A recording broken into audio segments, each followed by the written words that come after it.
We all know David to be a man after God's heart. And we need to ask, what endeared God to David? The scripture told us that David was a man after God's heart, and he was born a sinner just like we were all born sinners. How did he come across having a heart of God? He has this commendation of God that he was a neighbor better than Saul.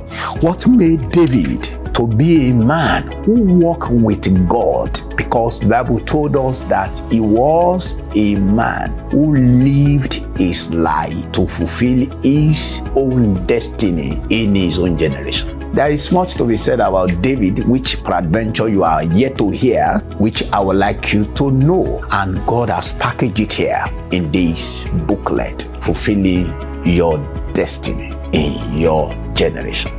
This book is meant to equip you and to impact you and to energize you to fulfill your own destiny in your generation.